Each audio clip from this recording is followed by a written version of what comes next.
ഹരേ രാമ ഹരേ കൃഷ്ണ. ഇനി പണം കുന്നുകൂടും. ഈ രാശിക്കാരുടെ തലവര മാറി മറിയുകയും ചെയ്യും. ആഴ്ചകൾക്കുള്ളിൽ ഈ രാശിക്കാർ പച്ച പിടിക്കുകയും ചെയ്യും. രാജാവിനെ പോലുള്ള ജീവിതമാണ് നിങ്ങളിനി നയിക്കുവാൻ പോകുന്നത്. ജൂണിൽ പണക്കാരനായി തീരുകയും ചെയ്യും. ഗ്രഹങ്ങളുടെ രാശിമാറ്റം ചില രാശിക്കാർക്ക് വലിയ നേട്ടങ്ങളാണ് സമ്മാനിക്കുന്നത്. അവരുടെ ജീവിതം അടിമുടി മാറുകയും ചെയ്യും. സാമ്പത്തികമായി വലിയ നേട്ടങ്ങൾ ഉണ്ടാവുകയും തൊഴിൽ രംഗത്ത് വളരെയധികം അംഗീകാരം ലഭിക്കുകയും നിങ്ങളെ ഇതുവരെ അലട്ടിക്കൊണ്ടിരുന്ന എല്ലാ പ്രശ്നങ്ങളും ഈ സമയത്ത് പരിഹരിക്കപ്പെടുകയും ചെയ്യുന്നതാണ്. ഗ്രഹങ്ങൾ രാശി മാറുമ്പോൾ ഉണ്ടാകുന്ന യോഗങ്ങളും ചില രാശിക്കാർക്ക് വളരെയധികം ഭാഗ്യം കൊണ്ടുവരുന്നതുമാണ്. ഇടവം രാശിയിൽ വ്യാഴം ഉദിക്കുന്നത് ചില രാശിക്കാർക്ക് വളരെയധികം ഭാഗ്യമാണ് കൊണ്ടുവരുന്നത്. വ്യാഴത്തിൻ്റെ അനുഗ്രഹം ഉണ്ടെങ്കിൽ ഒരു വ്യക്തിയുടെ ഭാഗ്യം തെളിയുകയും രാശിമാറ്റം എല്ലാ രാശിക്കാരിലും ഗുണങ്ങൾ കൊണ്ടുവരികയും ചെയ്യുന്നതാണ്. എന്നാൽ 3 രാശിക്കാർക്ക് അപ്രതീക്ഷിതമായ വലിയ നേട്ടമാണ് സമ്മാനിക്കുവാൻ പോകുന്നത്. സൂര്യ ശുക്ര വ്യാഴ സംഗമമാണ് ഇനി നടക്കുവാൻ പോകുന്നത്. ഈ സംഗമത്താൽ മെയ് 19 ശേഷം ഈ 3 രാശിക്കാരുടെ ജീവിതത്തിൽ നല്ല കാര്യങ്ങളാണ് വന്നു ചേരുന്നത്. ഒരേ രാശിയിൽ ഒന്നിൽ കൂടുതൽ ഗ്രഹങ്ങൾ കൂടിച്ചേരുന്ന ഈ സമയത്ത് അപൂർവമായ സംഗമങ്ങൾ അപൂർവമായിട്ടാണ് നടക്കുവാറുള്ളത്. ഇപ്പോൾ 100 വർഷങ്ങൾക്ക് ശേഷമാണ് വ്യാഴവും ശുക്രനും സൂര്യനും ഒരുമിച്ച് ത്രിഗ്രഹി യോഗം സൃഷ്ടിക്കുവാൻ പോകുന്നത്. നിലവിൽ ഗ്രഹങ്ങളുടെ ഗുരുവായ വ്യാഴം ഇടവത്തിലാണ് ഉള്ളത്. ഗ്രഹങ്ങളുടെ രാജാവായ സൂര്യനും ഇടവത്തിൽ പ്രവേശിച്ചു കഴിഞ്ഞു. സമ്പത്തിൻ്റെയും ഐശ്വര്യത്തിൻ്റെയും അധിപനായ ശുക്രൻ മെയ് 19 ഇടവരാശിയിലെത്തും. ഇനി ഏതൊക്കെ രാശിക്കാർക്കാണ് അത്യപൂർവമായ നേട്ടങ്ങൾ സമ്മാനിക്കുവാൻ പോകുന്നത് എന്ന് നോക്കാം. ആദ്യം മിഥുനം രാശിക്കാരാണ്. മിഥുന രാശിക്കാർക്ക് വരാൻ പോകുന്നത് വളരെ നല്ല സൗഭാഗ്യങ്ങളാണ്. വളരെ വേഗത്തിൽ സാമ്പത്തികമായി നിങ്ങൾക്ക് വളരുവാൻ സാധിക്കുന്നതാണ്. സൂര്യനും വ്യാഴവും ശുക്രനും കൂടിച്ചേരുമ്പോൾ മിഥുനം രാശിക്കാർക്ക് വ്യക്തി ജീവിതത്തിൽ വലിയ പുരോഗതിയും ഐശ്വര്യവും വന്നുചേരുന്നതാണ്. തൊഴിൽ രംഗത്തും നിങ്ങൾക്ക് വളരെയധികം പുരോഗതിയാണ് ഇനി വന്നുചേരുന്നത്. പ്രമോഷന് സാധ്യതയുണ്ട്. ജീവിതത്തിലെ ഏറ്റവും വലിയ ആഗ്രഹം നിങ്ങൾക്ക് ഈ സമയത്ത് നടന്നു കിട്ടുന്നതാണ്. അനാവശ്യമായ ചെലവുകൾ വർദ്ധിക്കും. തലവേദനയ്ക്കും നേത്രരോഗത്തിനും ചികിത്സ തേടേണ്ടി വന്നേക്കാം. വഞ്ചന തടയാൻ നിങ്ങൾ ജാഗ്രത പാലിക്കേണ്ടതാണ്. ഒരു പുതിയ പ്രൊജക്റ്റിൻ്റെ വിശദാംശങ്ങളോ രഹസ്യമോ ആരുമായും പങ്കിടരുത്. ഭാഗ്യവശാൽ വർഷത്തിൻ്റെ 2ാം പകുതിയിൽ നിങ്ങളുടെ എല്ലാ കാര്യങ്ങളും മെച്ചപ്പെടുന്നതായിരിക്കും. പ്രൊഫഷണൽ മേഖല ഉൾപ്പെടെ വിവിധ മേഖലകളിൽ നിങ്ങൾക്ക് തിളങ്ങുവാൻ സാധിക്കുന്നതാണ്. വിവിധ സ്രോതസ്സുകളിൽ നിന്ന് നിങ്ങൾക്ക് വരുമാനം വന്നു ചേരും. ഒരു പ്രമോഷൻ പ്രതീക്ഷിക്കാം. വിദ്യാർത്ഥികൾക്ക് പഠനത്തിൽ വളരെയധികം മികവ് പുലർത്തുവാനും സാധിക്കും. നിങ്ങൾക്ക് ഗൃഹനിർമ്മാണം സുഗമമായി നടത്തുവാനും പുതിയ വാഹനം വാങ്ങുവാനും സാധിക്കുന്നതാണ്. അടുത്തത് കുംഭം രാശിക്കാരാണ്. കുംഭരാശിക്കാർക്ക് അവരുടെ ജീവിതത്തിലെ ഏറ്റവും നല്ല ഭാഗ്യങ്ങളുടെ നേരമാണ് വന്നു ചേരുവാൻ പോകുന്നത്.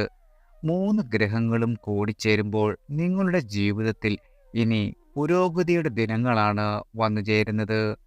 നിങ്ങളുടെ ആത്മവിശ്വാസം വളരെയധികം വർദ്ധിക്കും.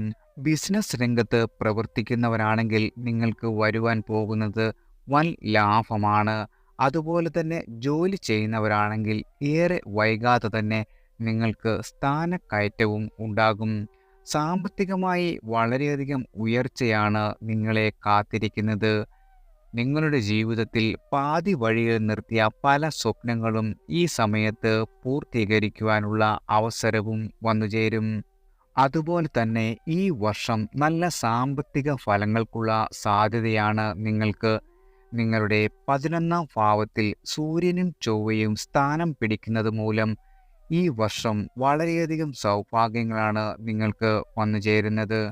മറ്റുള്ളവരെ അമ്പരപ്പിക്കുന്ന രീതിയിലുള്ള ധീരമായ സാമ്പത്തിക തീരുമാനങ്ങൾ എടുക്കുവാൻ നിങ്ങൾക്ക് സാധിക്കും. എന്നാൽ നിങ്ങളുടെ തിരഞ്ഞെടുപ്പുകളിൽ ഉറച്ചു നിൽക്കേണ്ടതാണ്. നിങ്ങൾക്ക് ഒരു വാഹനം വാങ്ങുവാൻ പദ്ധതിയുണ്ടെങ്കിൽ നിങ്ങൾക്ക് ഏറ്റവും അനുയോജ്യമായ സമയം മെയ് 19നും ജൂൺ 12നും ഇടയിലുള്ള സമയമായിരിക്കും. ശുക്രൻ നിങ്ങളുടെ സ്വന്തം രാശിയിലേക്ക് നിങ്ങളുടെ 4ാമത്തെ ഭാവത്തിൽ സംക്രമിക്കുമ്പോൾ ഈ കാലയളവ് നിങ്ങളുടെ വാഹനം വാങ്ങുന്നതിനുള്ള ശ്രമങ്ങളിൽ മികച്ച വിജയം ഉറപ്പാക്കും. അതിനുശേഷം ജൂൺ മുതൽ ജൂലൈ, സെപ്റ്റംബർ മുതൽ ഒക്ടോബർ വരെയുള്ള മാസങ്ങൾ കാര്യമായ വളരെയധികം നേട്ടങ്ങളും നിങ്ങൾക്ക് സമ്മാനിക്കുന്നതാണ്. നിങ്ങളുടെ ജീവിത പങ്കാളിയിൽ നിന്നും ഉറച്ച പിന്തുണ ലഭിക്കും. പ്രണയബന്ധിതർക്ക് ഏതെങ്കിലും തരത്തിലുള്ള തടസ്സങ്ങൾ വന്നു ചേരുന്നതാണ്.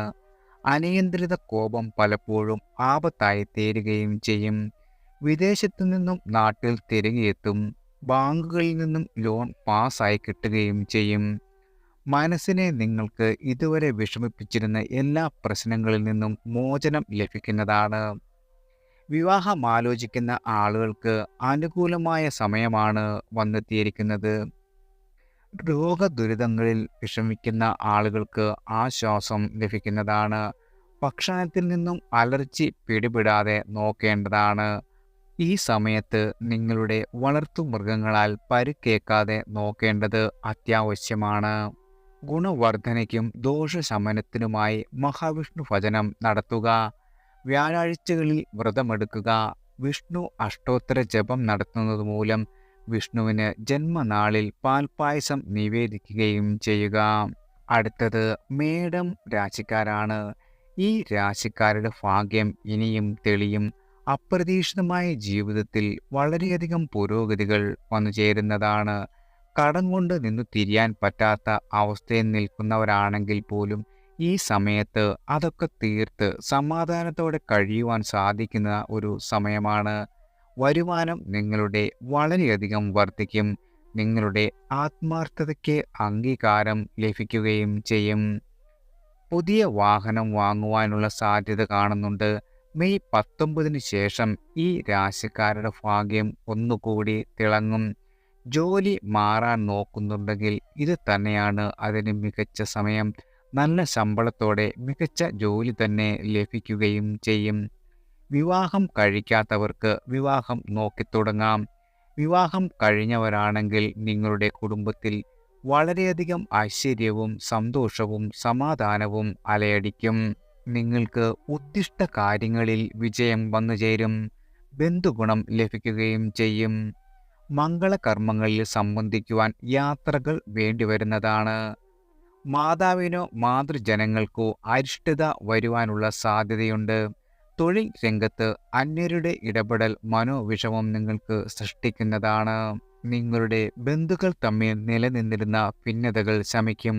ദാമ്പത്യപരമായ പ്രശ്നങ്ങൾ എല്ലാം ഒഴിവാകുകയും ചെയ്യും. പണം നൽകാനുള്ളവരിൽ നിന്നും അലട്ടൽ നേരിടേണ്ടി വരുന്ന ഒരു സമയം കൂടിയാണ്. ഈ മാസ അവസാനത്തോടെ മത്സര പരീക്ഷകൾ, ഇൻ്റർവ്യൂ, വിദേശയാത്രയ്ക്കുള്ള ശ്രമം എന്നിവയിൽ നിങ്ങൾക്ക് വിജയം കൈവരിക്കുവാൻ സാധിക്കും. മുടങ്ങിക്കിടന്നിരുന്ന നിങ്ങളുടെ ഗൃഹനിർമ്മാണം പുനരാരംഭിക്കുവാനും സാധിക്കുന്നതാണ്. ദോഷശമനത്തിനും ഗുണവർദ്ധനവിനുമായി ശിവഭജനം നടത്തുക. തിങ്കളാഴ്ചകളിൽ ശിവലിംഗത്തിൽ കൂവളമാല ചാർത്തിച്ച് മലർ നിവേദ്യം നടത്തുന്നത് മൂലം എല്ലാ കഷ്ടകാലങ്ങളും അകന്ന് ഭഗവാന്റെ അനുഗ്രഹവും കടാക്ഷവും നിങ്ങൾക്ക് ലഭിക്കുന്നതാണ്.